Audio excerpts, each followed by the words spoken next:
Welcome to Jenuine Voices. I'm Jen Airley with The Moral Edge.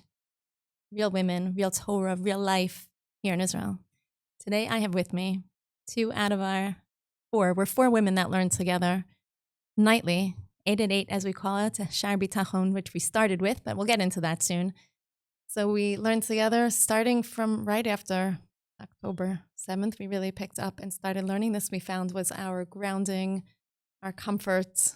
And so that's our more recent friendship. But the friendship actually goes a little bit further back because our boys fought together in Gaza. We have Tamar Rosner, whose son Avraham was Binyamin's mifaked, his commander. And here we have Sara Paley, who her son Avi was Binyamin's tzemed.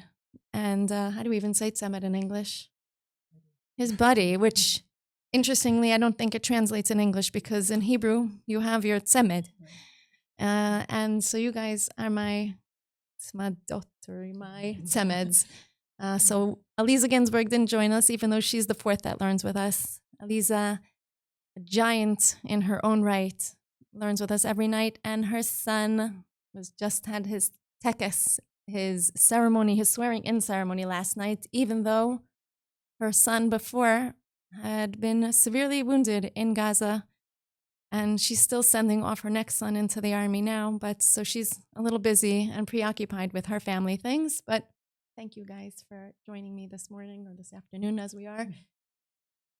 All right, we're going to talk about Torah. We're going to talk about army. We're going to talk about soldiers. We're going to talk about Aliyah because everybody here made Aliyah, and everybody here works and has really important jobs. Leman Am Yisrael. So those are the topics I hope to cover during our time together. Let's start. We'll start with you, Tamar. Tell me, when did you make Aliyah? What do you do? Let's hear. So I made Aliyah in 2008. We were a family living in Woodmere. My husband is Shalom Rosner, who we had a shul on Island Avenue. And when we got married, we always discussed that we were going to make Aliyah. Like, it was just a matter of when. At first, he wanted to go right away, and I was doing medical school. We got married right before I started medical school. So we had gotten advice that I should be fully trained before we even think about coming. So we stayed, and I finished my residency in pediatrics. And then we actually, our oldest child was already like aged to go to school, and we couldn't live where we were living because we were living in Borough Park, Brooklyn, and didn't really have a good school to send them to that would fit our vibe. So Shalom got a job in this young kahila in Woodmere, and we said we'll go to Woodmere for a few years and then we'll make Aliyah. And Baruch Hashem, we were there for 6 wonderful, wonderful years. We had a wonderful kahila, and we didn't really know the Airleys, but we definitely knew the Palays there. It's funny that we all made Aliyah from the 5 towns. Well, they all grew up, which is not the most, radius, not the most, right? We not the most Aliyah bound place necessarily, but Baruch Hashem. So after 6 years, when the oldest of our 6 children was turning 12, we decided that it was time. So Baruch Hashem, we came straight to Beit Shemesh, to a new community in Nofei Shemesh, and it's going on 19 years, I guess, right? Yeah. Yeah. And what do you do? So I'm a pediatrician. I work for one of the Kupat Cholim Leumit. I worked for my mom for 6 years in her practice in Borough Park before we left, and it was very, very hard to leave that setup. That was a really amazing, it was just a continuing of my growth and development as a pediatrician to learn from the best. She supported our move, and Baruch Hashem, when I came here, they approached me that they were starting a new clinic and they wanted me to come work as a pediatrician. So I've been working in Beit Shemesh, Ramat Beit Shemesh, no lack of children, Baruch Hashem. Ken Yerbu, probably one of the best job securities in the whole of Israel is to be a pediatrician. So all the pediatricians out there should definitely be thinking about Aliyah.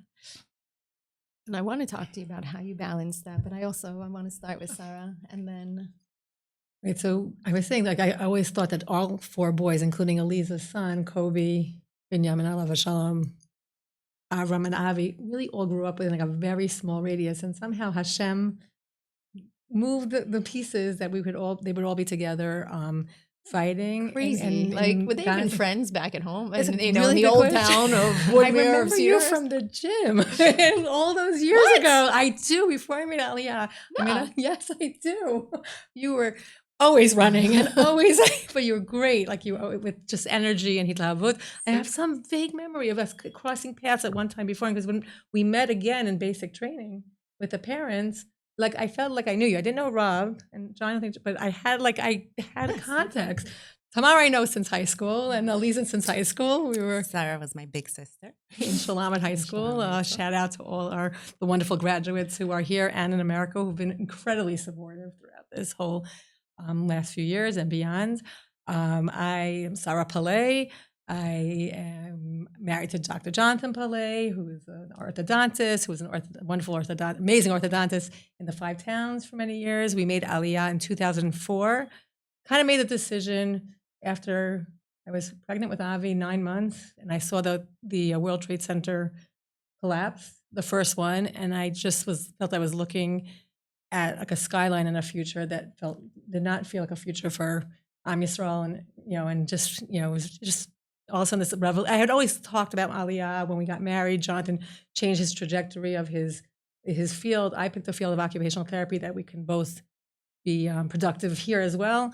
But that was kind of like the moment, and I felt that. So 2004, we had always talked about it, but do a series of certain events in the house. It took a long time, longer than we expected. And 2004, when our oldest Ephraim, at that point, we made Aliyah with 5, including a 5-month-old. Baruch Hashem, we've had our Sabra 6th, and here in Israel, we made Aliyah, and Jonathan continued to work in America. We thought it would be short term. And ultimately, it took till Corona, and then ultimately the war, where we realized that it was time to move to Israel. And Baruch Hashem, he's able to have a wonderful, very vibrant practice now in Modi'in full time, and we really are thankful for all Hashem, kind of guiding our way throughout. I'm an occupational therapist by trade or by training. I worked a bit in Israel in a Gan Safa, which is like a special needs gan in the neighborhood. And I also not what you're only spending your time with now. Go on. And basically I also love learning, and I love just expanding my knowledge base. So while Jonathan was traveling, one of my Rabbanit friends from Yeshivat Shalovim, I live in Nofei Alon, and Shalovim, we have a wonderful kehillah there as well. And she said, Sara, you love archaeology and you love geography. Why don't you just do the tour guiding course with me? And I was like, I have 5 little kids at home. In the middle, I was pregnant with this number 6. She's like, no, it's only once a week.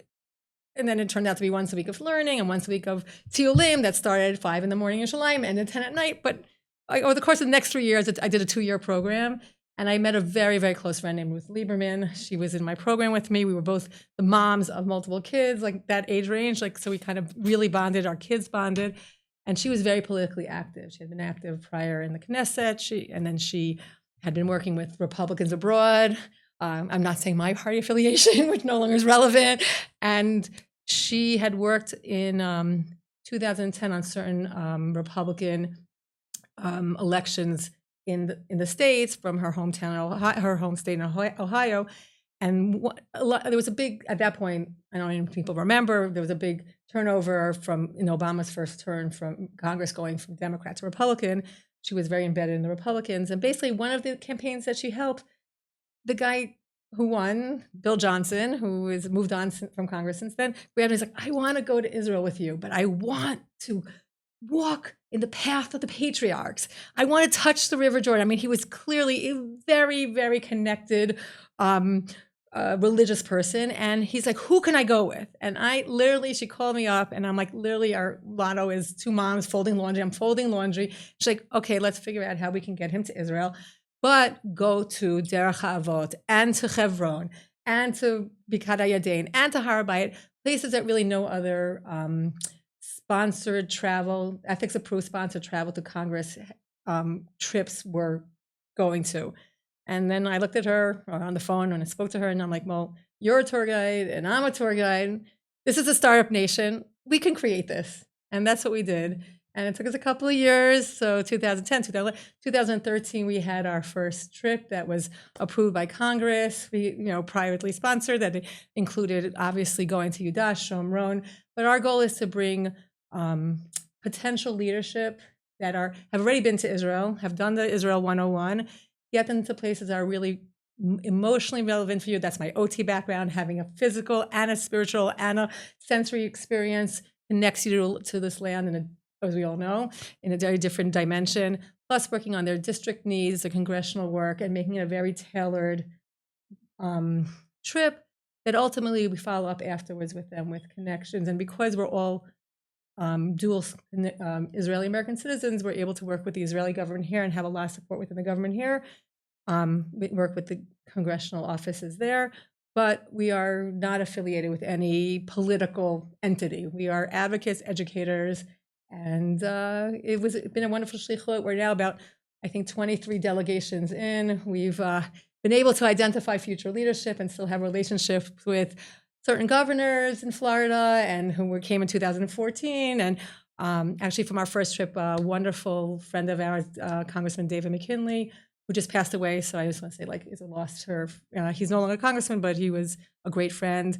2020, the second before Corona, it was when there was a tefillah in the Kotel, because there was some crazy virus coming out of China, and we were davening for the people in China. We had on the ground Congressman Jim Jordan, at that point, sophomore congressman whose name was Mike Johnson.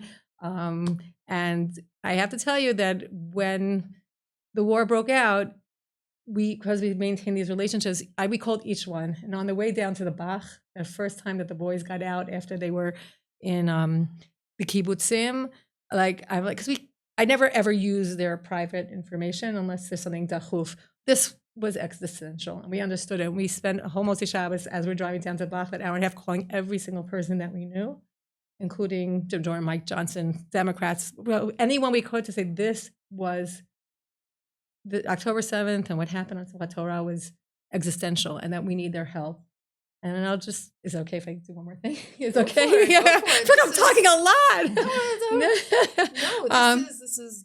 So basically, I remember speaking to Mike Johnson, and that was exactly when Congress was having this internal debate on who's going to be the next Speaker of the House. They had taken one speaker out, and Jim Jordan was running. And Mike Johnson, I spoke to him, and I said, Mike, do you remember when you were in the Hebron Hills? Because we had taken him to the Ma'on farms, because there was a farmer there who made Aliyah from Texas, and he did barbecues, and they like barbecues. So we did a barbecue in the Mamash in the Hebron Hills, and we went for a little ride, and we were overlooking Yam HaMelech from the Harei Hebron, from the Hebron Hills, and he went for a walk with his wife. And at that point, I remember saying to everyone, this is my OT training comes in. This is where people experience. You don't need to talk. We're not talking about now, but you don't need to talk. There's also, and he came back and he said, and he references this, so I feel comfortable saying it, that he said that he walked out there and he said, I have lots of personalities from the Bible that I connect to. The person I connect to the most is King David. And he said, I saw King David out there with his flocks. This is what happens in Israel. Sorry. Right, yes.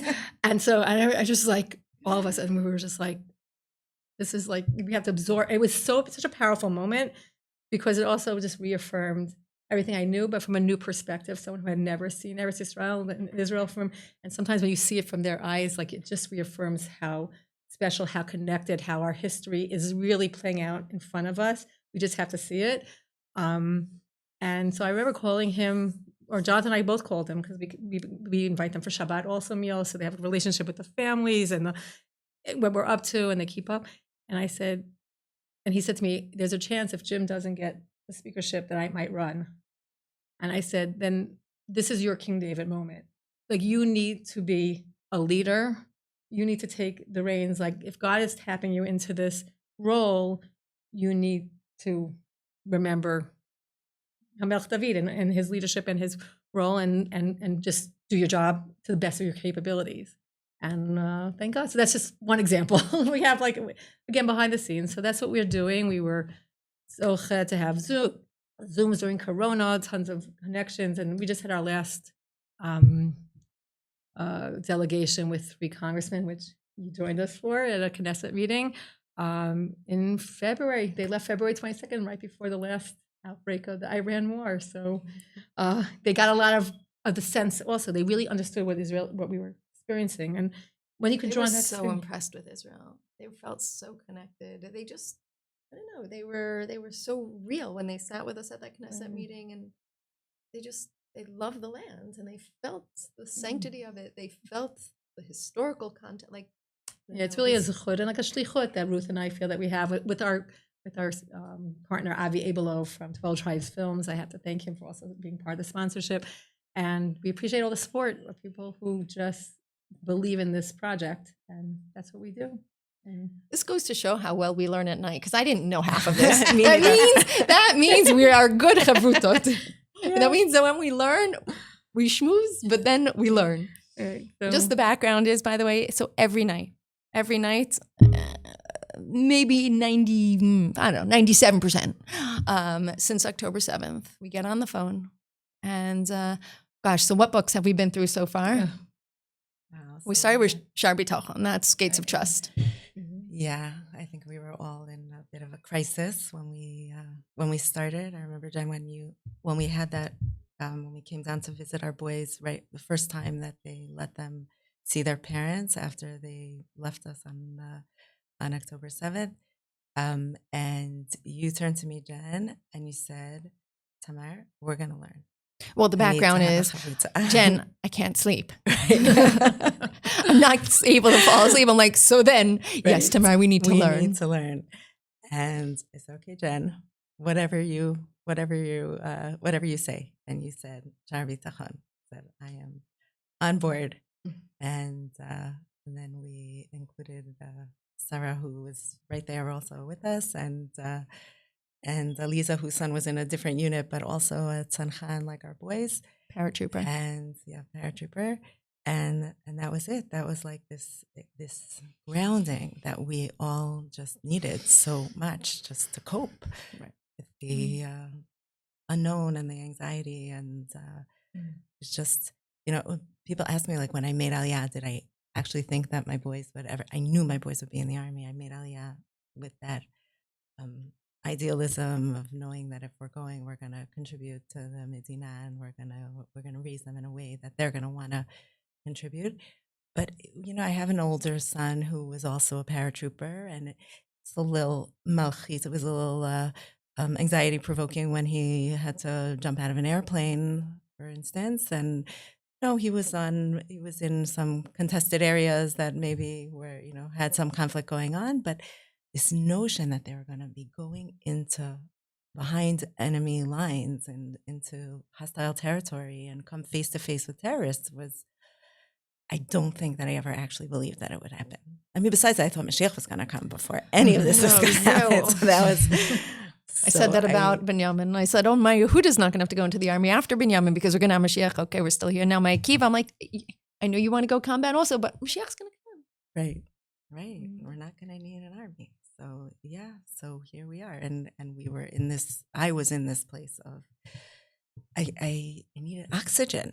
And that's what 8 at 8 became. It was like I looked forward to it. It was at a time where like everything was canceled. It wasn't like anybody was having motherhood or like, we were basically home every night. So it was just something to look forward to have this like support group and to further our bitachon and really learn how to inculcate it as into part of my being, and in a way that was just so much more real than anything I'd ever dealt with in my life.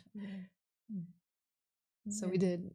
Yeah. I also remember you just said, you called and you said, like, we need to learn. We need to work on our emunah, because this is the challenge that of our generation is working on our emunah and bitachon. And I kind of was like, I don't think I've ever opened a sefer of emunah and bitachon before. Like, I'm a textual girl, Tanakh, walk the land, physical. And it was really opened up a whole new world. And especially at a point where like that seems so far away because so much was shaken, our whole existence was shaken. It just really not only became like you said, a grounding support group. It was like became like a sisterhood where we were able to really, that's how I feel, like just really just know that if we needed each other, we were just not even a phone call. We were a quick WhatsApp away. And then, it became 8 at 8 and the kids made a joke and then it was 9 at 9 and then it was 25 minutes at 11, half an hour. But thanks to your persistence, like there was hatmada, consistency, and that we didn't really try not to miss. When you travel, Jen, now you got some sisters who forget sometimes. Just for the record, I tell them, because if I'm going to be on American time zone and they're going to be on Israel, they're going to learn together. So I say, oy vavoy, if I don't see a missed call from Saturday night when I wake up, when I turn on my phone Saturday night, I better see a missed call. I'm not revealing what I saw or what I didn't see. But we try, and it's funny. I just came from babysitting. I'm running back to babysitting the grandchildren.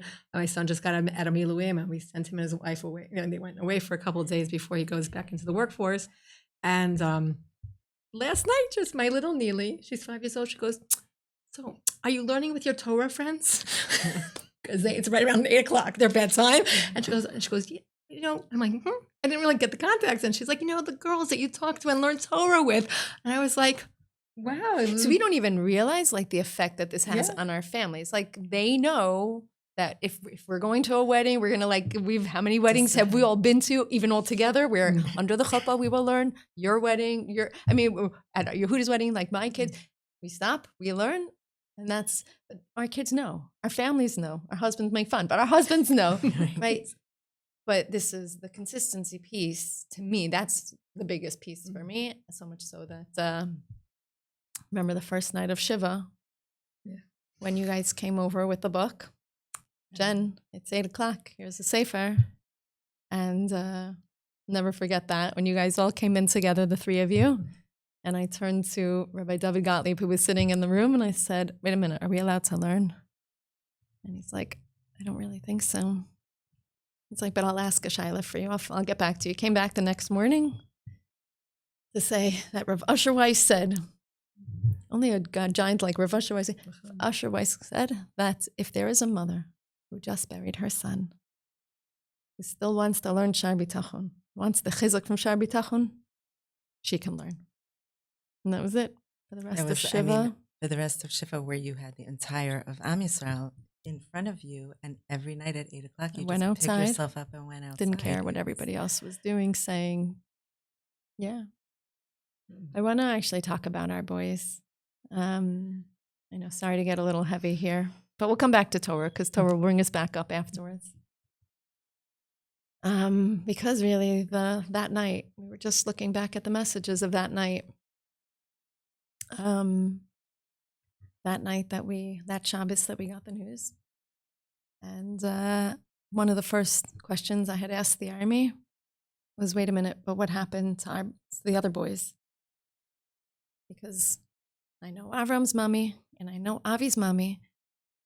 What happened to them? Like, I'll deal with Binyamin and our loss, but I can't have more than that. And it really took them hours to get back to me, to tell me that they were fine. And that was a huge sense of relief for me. I needed to know that they were okay. So then you were asking in the group, like, are you okay? Because we had been so consistent.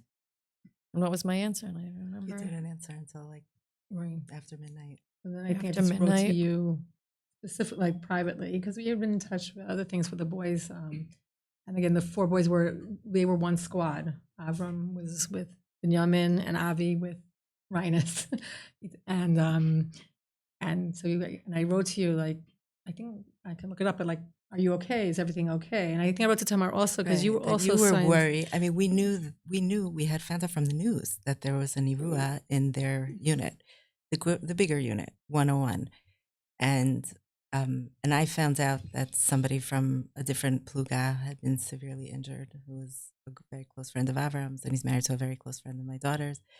And that was so devastating to hear. But I didn't think that it had to do with our particular group, because it seemed to be that it was a different group. But Sara said to me, Jen never doesn't answer. Why isn't she answering?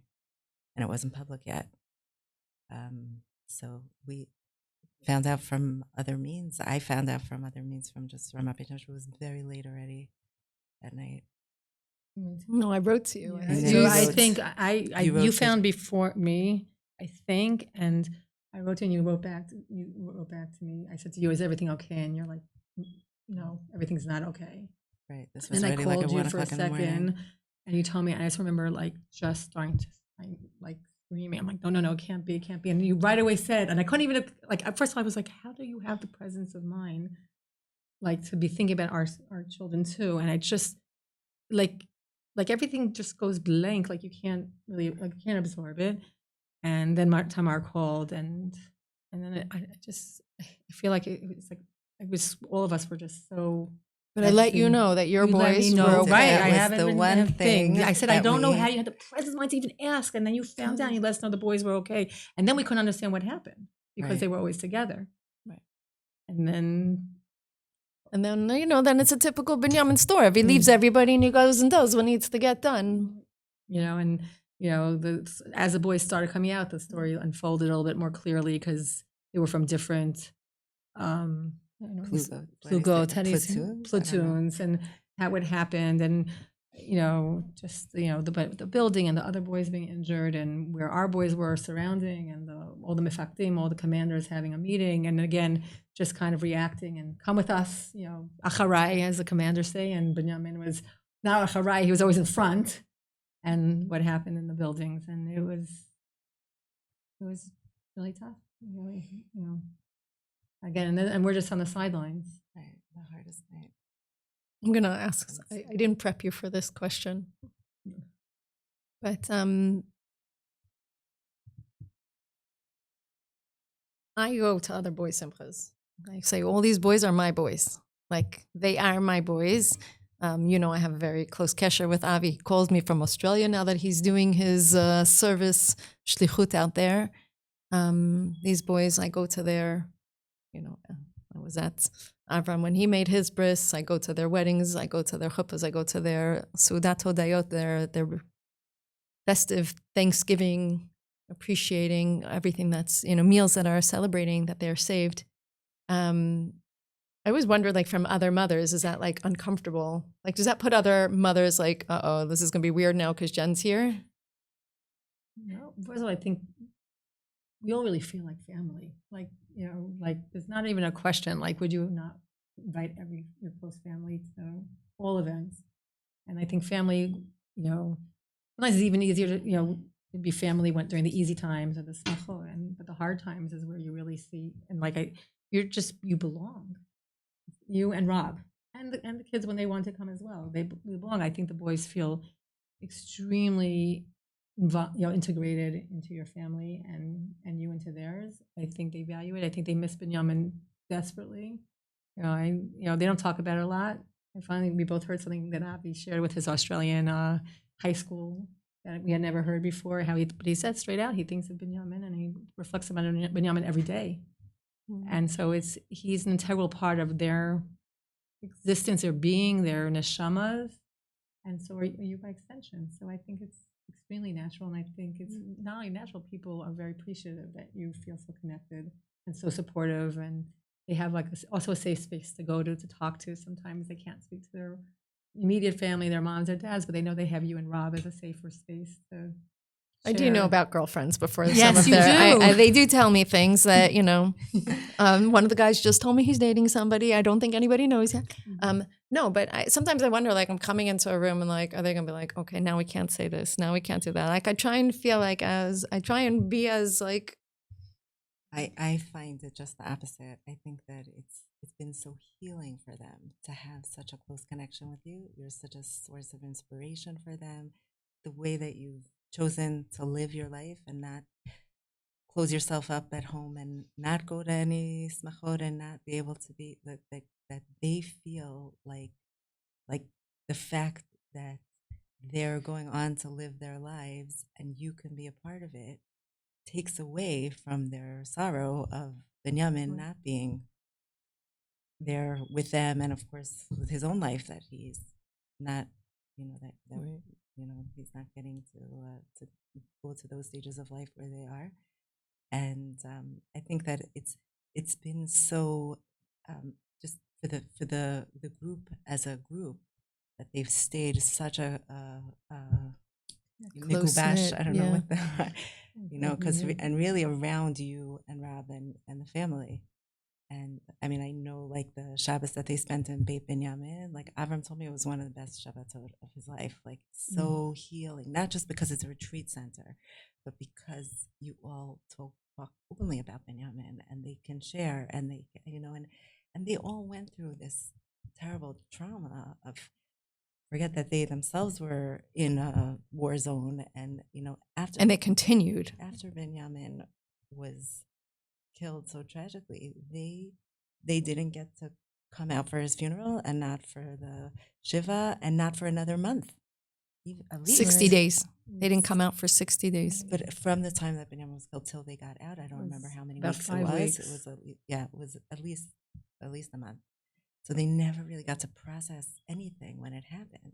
So I think the fact that they have such a close kasher with you and they know how much you value the relationship, that they value the relationship so much, and they just get so much chiyut out of you and Rob and the whole early family and enterprise. I think that they're so fortunate to have that because it's helped them so much in processing what they went through.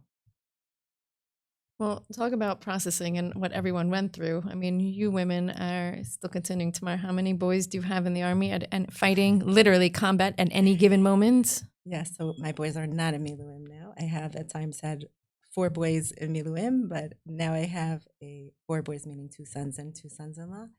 And they all tend to go into Miluim together. So right now, So everyone gets to be stressed at the same time. Exactly. Yes. Baruch Hashem. They all had babies at the same time, and they all went into Miluim at the same time.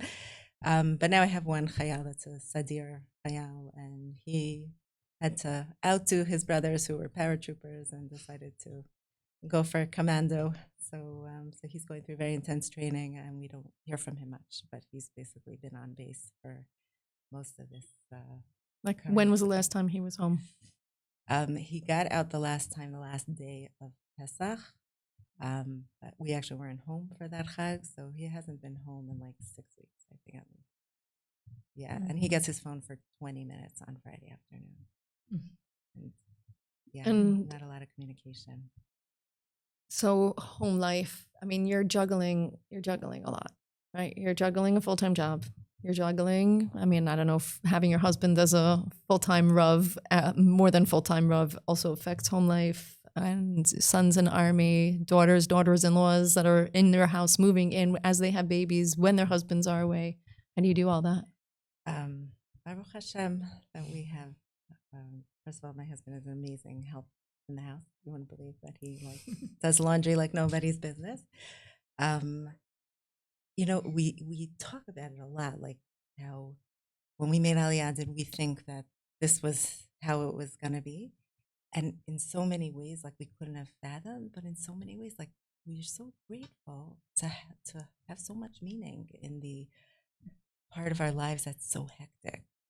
But it's just, there's such deep feelings of appreciation, first of all, for every simcha, for every good thing that happens, for every normal day of our life. And it's like when you put it into that perspective, it's so wonderful that we didn't choose the easy way, but we chose something that we're just so shalem with. It's just, technique. I go to the store on Sundays. I do my Shabbos shopping on Sunday.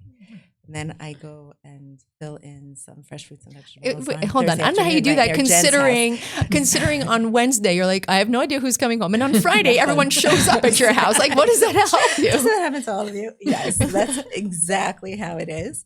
So I always have the things I need in the freezer and whatever. And then I fill in if Michal is coming home, I always buy a good piece of meat for him because I know that's all he wants when he gets home.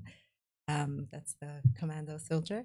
And yeah, it's a lot of thinking on your toes and being very flexible.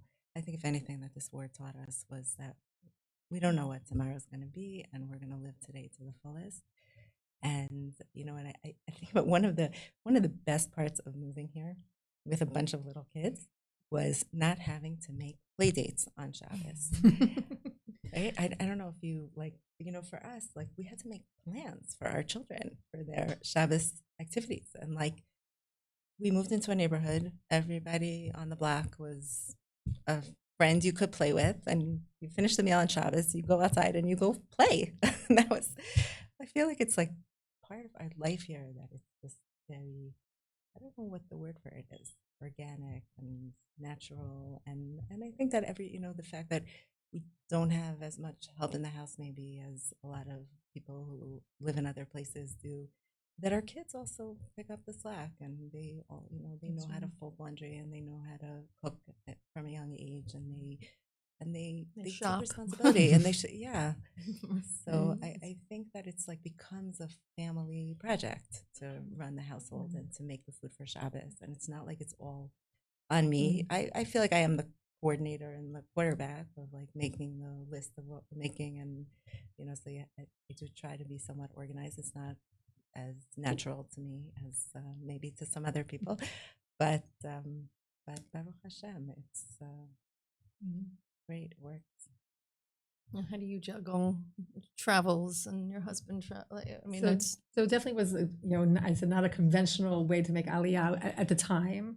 Now it's much more, the commuter culture is much more expanded, but it worked for our family. I was able to pretty much be home, and I would say I'd be two parents when Jonathan was traveling, and then I'd have him working for me in the house, which he is also a wonderful help. And I totally second Tamar's perspective that I think that working together in the house and spending time together just on household activities is part of like the way you can interweave and intertwine family experiences. Besides all the all the tiulim that we do, and they should try traveling and seeing and experiencing Israel. I think that just having nice quality home time that's non-screen related is really, really empowering.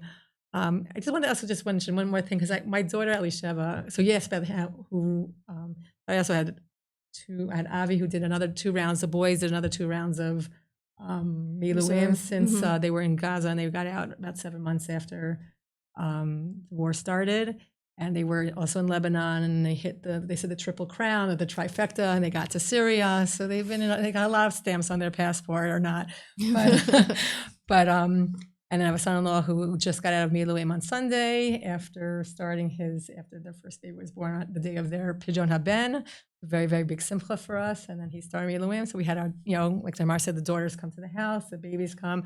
And I have a son who has been volunteering and was finally accepted to the Chashmonaim unit, part of the Modi'in, which is background. Wait, can you just expound on that a little bit? Okay, so sure. So the Chashmonaim unit it's a brigade, was just created to help integrate the members of the Haredi community by creating an entirely religiously oriented, respectful environment, so that everyone who comes into the unit will be religiously affiliated and sensitive and caring, so that the Haredi new recruits, and I think this past week they got another 326 recruits, so it's 360, yeah, will feel that they can keep their sensitivity to their lifestyle, but as well give, and especially I think after October 7th, when there was such a reawakening, especially in the younger generation, of the commitment to serving Eretz Yisrael and serving Am Yisrael, serving the land of Israel, the people of Israel, but maintaining your connection to the Torah, the holy the holy standards that they had, that the Chashmonaim was created, and slowly and surely it's expanding. So they were graduating their first combat unit, and Ephraim's good friend, and talk about how everyone's interconnected. I say we're one big extended family, because there are 9 million people here, but everyone has a connection. So his very close friend, Yair Wimpheimer, who happened to have been the head of the Command and Control Center for 101, our unit during Gaza, and they in shul together, and they learn together, and they're very, very close friends, and the kids are good friends. Was pulled in from the paratroopers to start the Command and Control Center for the Chashmonaim. Again, a religious, dati, respectful individual who had tremendous talents and skills to create a new this new part of the unit because it had never been tested in combat yet. And he was pulling in a few good from men to find to help fill out this new aspect of the brigade. And Ephraim, who has been trying desperately to get back into the army because he was outdated a little bit in from his service since October 8th, said, Yair, please take me. And Yair found his application. He said, well, I don't think anyone else would have found it, and brought him in. And he just finished his first 3 months of Miluim. How old is he? He is 33 now, 3 children, thank God. And it was really a powerful experience, very proud of him. And then the Chashmonim unit has been active in Lebanon since the beginning of this aspect. When Hezbollah attacked during the Iranian war, they've done tremendous work.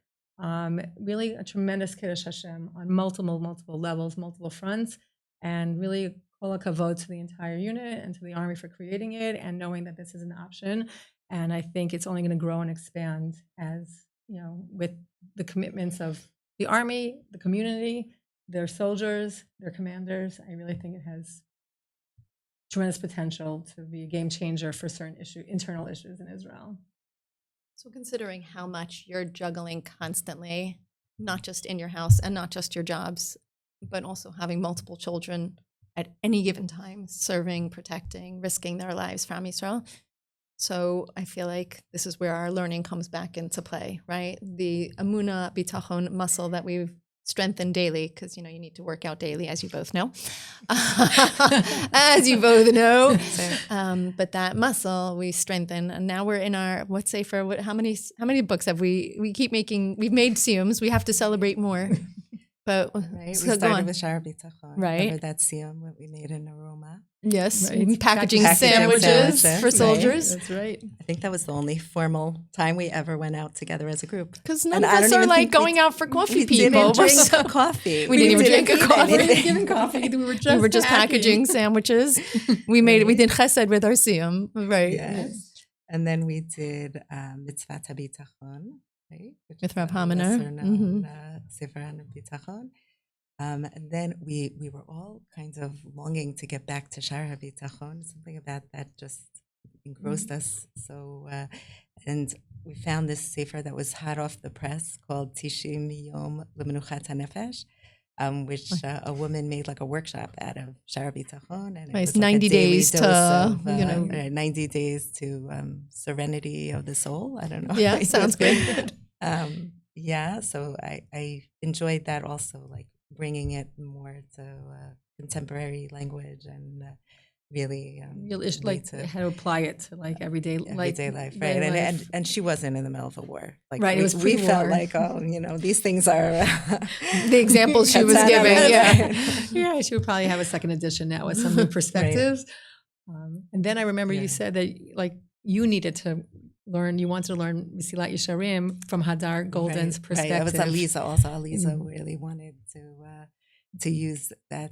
Maybe we were part of learning from a sefer that helped the army find and bring him home. Aliyah was extremely active. Always, every Friday, she would collect. She would gather people to raise awareness of that he was still missing and that his body was still a hostage.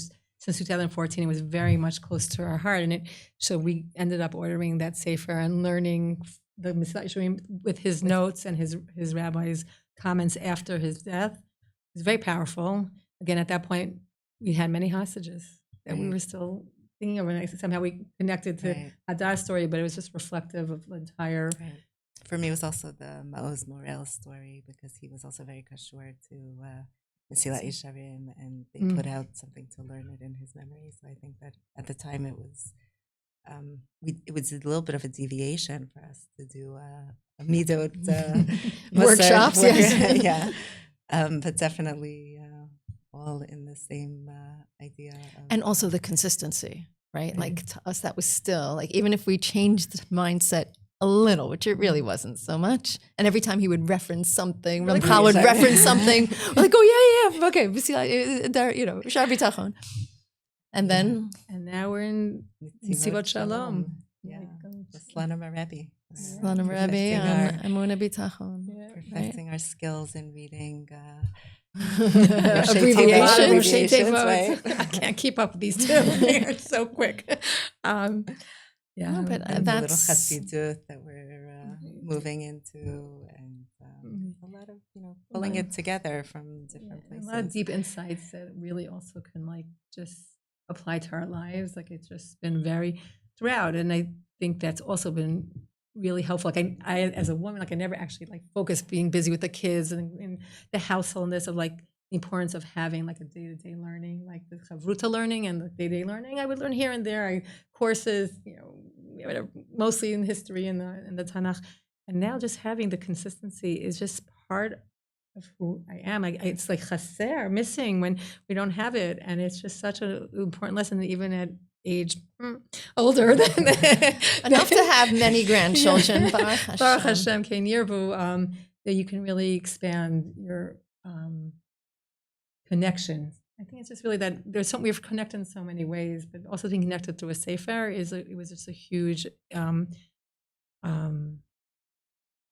it just gave me so much more into my life and all the hashachot that had not only for us. And I just want to say also our children have learned from your example. It's not just the boys that, like to my daughter Aliyah always says that Jen is like a person who is like has like a million vitamins in her, like naturally, or not drugs. Naturally, she always has energy. She's always going. But like your energy and what you send, even through us, affect. Like we said, like there's a ripple effect in our immediate families and our friends and our extended families, because they feel your messaging and your energy. I'm not even talking about all the hundreds of people who benefit from Beit Binyamin, and we've gotten so much feedback from your different workshops, a million wives that we send to the communities, and friends have kids who've gone, and our kids have. But just so I think that you need to know that what you're projecting doesn't just come through us, but like gets channeled to multiple levels. So we have to thank you. But Yes, I think the voices of coming from Eretz Yisrael, making Aliyah, feeling the energy of excitement of living here, even with paying prices and even with the challenges, right? We don't grow without the challenge. And that's something that living here we appreciate, whether it's a challenge of trying to figure out what the Netivot Shalom is writing and appreciating his words, or appreciating the land because of our soldiers, or because of all the different, we appreciate our children because of all the work that goes into them. Like, I think that we've learned firsthand that there's no growth without challenge. And that's what happens with life in Eretz Yisrael. That's what happens with learning Torah. That's what happens with having jobs and balancing everything. And I think ultimately that's what we're here for, right? We're not here to have the easy humdrum life. We're here to say, okay, like we can push through and we're gonna make it good. So I thank you for joining us. Wow. And very special, really, really. I know I'll be speaking to you in a few hours for our learning tonight with Eliza.